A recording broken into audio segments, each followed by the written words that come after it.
Μα θα ρωτήσει κάποιος, πάντοτε δεν υπήρχαν αυτά? Τουλάχιστον πάντοτε δεν υπήρχαν πόλεμοι, θλίψεις, δυσκολίες? Δεν υπήρχαν ατομικές και γενικές συμφορές? Δεν είχαμε 2 παγκοσμίους πολέμους με εκατομμύρια νεκρούς νέους ανθρώπους? Δεν είχαμε την ασιατική, την ισπανική γρίπη που θέρισαν τόσους και τόσους? Δεν είχαμε πείνα και κατοχή στην πατρίδα μας, αθεία επίσημη στην Αλβανία, καταναγκαστικά έργα και στρατόπεδα στη Ρωσία? Πάντα γίνονταν αυτά.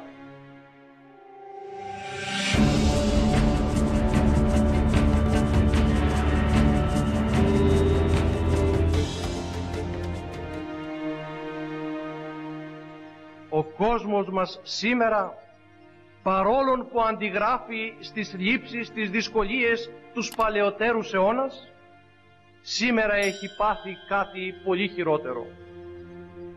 Έχασε το φως του, έχασε την υγεία του.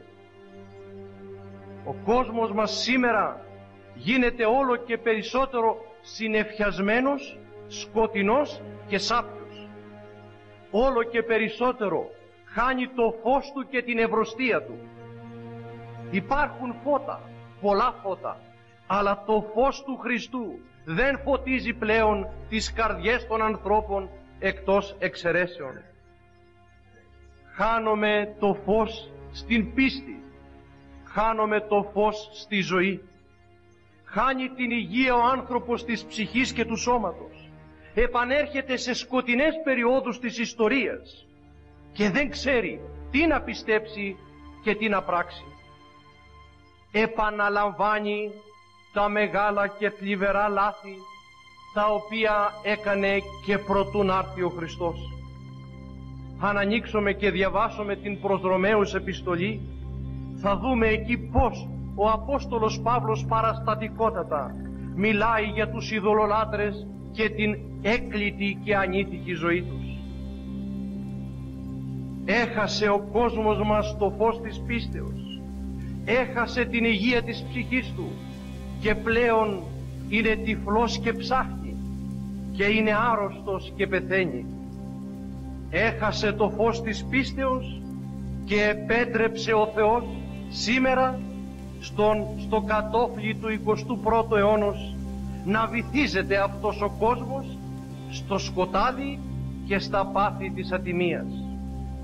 Σκοτεινός κόσμος, σάπιος αιώνας, διεστραμμένος, έχασε το φως του, έχασε τον Χριστό.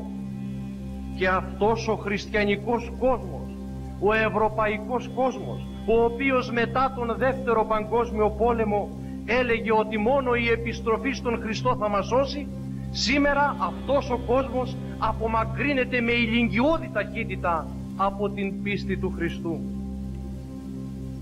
Αλλά όταν κανείς χάσει τον Χριστό, όταν χάσει το αληθινό φως,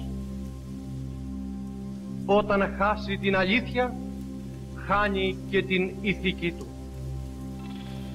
Τι είπε ο Κύριος, ποιο ήταν το παράπονο του? «Ω γενεά άπιστος, άπιστη γενιά, δεν με πιστεύεις». Άπιστος και διεστραμμένη γενεά. Όπως ακριβώς είναι και σήμερα. Αυτά τα ίδια λόγια μπορούν να επαναληφθούν. Η γενεά μας είναι γενεά η οποία απομακρύνεται από την χριστιανική πίστη και διαστρέφεται σε όλους τους τομείς της ζωής. Και ρωτά πάλιν ο Κύριος, άρα ελθόν ο Υιός του ανθρώπου επί της γης ευρύσει την πίστη? Αν έρθει αυτή τη στιγμή ο Υιός του ανθρώπου, θα βρει την πίστη? Ποιος φταίει όμως για αυτή την κατάσταση? Ποιος φταίει που αυτός ο κόσμος σήμερα είναι τυφλός και άρρωστος? Το φως ήλθε εις τον κόσμο. Ο Χριστός ήλθε, έφερε το φως το αληθινόν, ίδρυσε την Εκκλησία Του, εδίδαξε τον σωτήριο τρόπο ζωής, αλλά ο κόσμος δεν τον αγάπησε. αγάπησε μάλλον το σκότος ή το φως. Γιατί? Διότι ήταν πονηρά τα έργα του. Δεν ήθελαν να συμμορφωθούν προς μια γενναία ζωή. Προτίμησαν το σκοτάδι, τη φτηνή, τη χαμηλή ζωή. Δεν θέλησαν να αρνηθούν τον κακομαθημένο εαυτό τους. Ο Χριστός ήλθε, αλλά εμείς δεν τον δεχτήκαμε. Τι φοβερό! Όσοι όμως τον δέχτηκαν, έδωκεν αυτής εξουσίαν τέκνα Θεού γενέστε.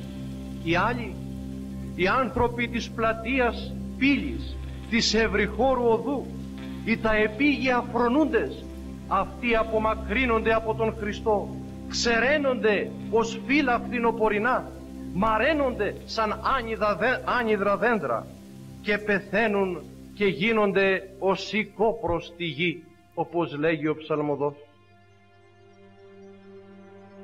Έχασε ο πολιτισμός μας τον Χριστό. Η πλειοψηφία των ανθρώπων ένα μικρό νήμα του συνδέει με τον Χριστό. Αλλά όταν χάσει κανείς την πηξίδα, όταν χάσει το δρόμο, όταν χάσει το φως, όταν χάσει την πραγματική και αληθινή πίστη, εκτρέπεται και εις την ζωή του. Γι' αυτό και οι άνθρωποι σήμερα έγιναν όχι μόνον άπιστοι, αλλά και φαύλοι. Επειδή έγιναν άπιστοι, έγιναν φαύλοι και εις την ζωή τους. Χωρίς πίστη φεύγει η ηθική. Όταν φθήρεται η πίστη, φθήρεται και η ζωή. Χωρίς Θεό όλα επιτρέπονται. Και ειδού τα αποτελέσματα. Σήμερα γίνονται πράγματα και υιοθετούνται τρόποι ζωής που είναι πέρα από τη λογική και τη σοφροσύνη. Πρωτογονισμός, παραφροσύνη. Φτάσαμε στο έσχατο σημείο διαφθοράς. Χριστιανοί που υποτίθεται ότι διαβάζουν το Ευαγγέλιο εμπνέονται, λένε, από τον Χριστό, εγκρίνουν όλα τα βδελικτά πάθη και έρχονται τα χριστιανικά κράτη της Δύσεως και όλες αυτές τις διαστροφές τις κάνουν νόμους και έρχονται οι εκκλησίες εντός εισαγωγικών της Δύσεως και ευλογούν αυτά τα οποία βδελίσεται και αποστρέφεται ο Θεός. Δεν πάει άλλο. Αν κανείς θελήσει να βάλει κάτω από το μικροσκόπιο και να ανατάμει τη σημερινή κατάσταση, θα τον πιάσει απελπισία. Όμως ο Λόγος του Θεού το προεφήτευσε. Λέγει ο Απόστολος Παύλος στον Τιμόθεο: «Τούτο γίνοσκε, εν τες εσχάτες ημέρες ενστήσονται καιροί χαλεποί», θα έρθουν δύσκολοι καιροί. «Έσονται γάροι άνθρωποι», θα γίνουν οι άνθρωποι. «Φύλαυτοι», θα αγαπούν τον εαυτό τους. «Αλαζόνες», υπερήφανοι, βλάσφημοι, γονεύσιν απειθείς, αχάριστοι, ανώσιοι, δεν θα έχουν ιερό και όσιο. Άστοργοι, δεν θα αγαπούν τους άλλους. Άσπονδοι, δεν θα έχουν κανένα φίλο. Διάβολοι, θα συκοφαντούν. Ακρατείς, σε όλα τα πάθη θα είναι ακρατείς. Ανήμεροι, άγριοι, αφιλάγαθοι, εχθροί κάθε αγαθού. Προδότες, προπετείς, αυθάδεις, τετυφωμένοι, θαρσείς, θρασείς, φιλίδωνοι μάλλον ή φιλόθεοι. Και δια το πληθυνθήνε την ανομίαν ψυγίσεται η αγάπη των πολλών. Και επειδή, λέει, θα αυξηθεί αυτή η παρανομία, η αγάπη προς τον Θεό και προς τον πλησίον θα ψυχρανθεί μέσα μας. Και τότε ήξει το τέλος. Και τότε θα έρθει το τέλος.